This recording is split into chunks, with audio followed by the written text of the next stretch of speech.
Okay, so this is a video basically for people either over 50 in age or else not very athletic, you just don't think you can do any sport. And the thing about windsurfing is you go to YouTube, right, and they show you hundreds and hundreds of videos, but they're all about like the Roger Federer windsurfing, like Bobby Nash. There are all these guys doing 40-mile-an-hour winds, giant waves, or Olympic style racing and all that, which, forget it, you're not going to do that. But what you might not realise is that if you're just average build and average sort of not very athletic, maybe like you do a little bit of level 1 club tennis, you know, bottom of the league, you can actually have a great time windsurfing. You've got to be determined. It takes a lot of time to figure it out. And we'll start by looking at the gear. Now if you're a normal person like me, I was never that athletic, right? Right now, my next birthday I'll be 70. Got that? 70, right? So no effing excuse, right?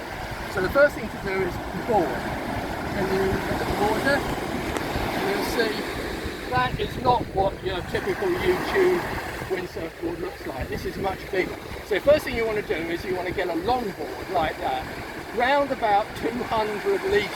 Okay, you've got like 200 litres. And then, by far the most important thing, well, the next most important thing is the rig. Now with rigging, it's now possible to buy good equipment that makes this a lot less difficult than it used to be. So what we've got here is the latest Ezzy Cheetah 5.0 sail, which I totally recommend if you're thinking about seriously getting into basic windsurfing. And you get the lightest mast and the lightest boom you can, and then you get someone to show you how to rig it up, because you don't just go in the water and go. You've got to spend 15 to 20 minutes rigging it up, and it's not just like automatic, it's very precise depending on your body size and shape. Everyone's a little bit different, but believe me, it's like an aircraft. 1 centimetre of difference makes a big difference to your ability to sail it.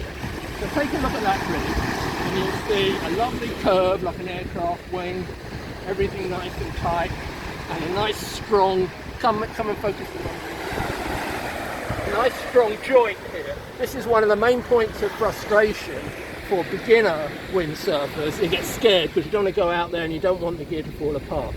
So what you do is you buy a chin-up twin pin and lock it in, and it's mechanical. That's not going to break. It's not going to break, so that's good. So you're going to be safe.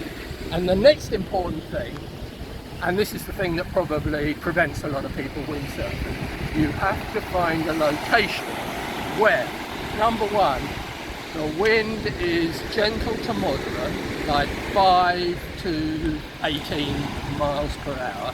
That's about 4 to 16 knots. And it has to be with an onshore component. It doesn't have to be directly onshore. It can be cross-on or directly on, that way, coming onto the beach, not off the beach. Okay, otherwise you're going to need rescuing. Okay, that's it.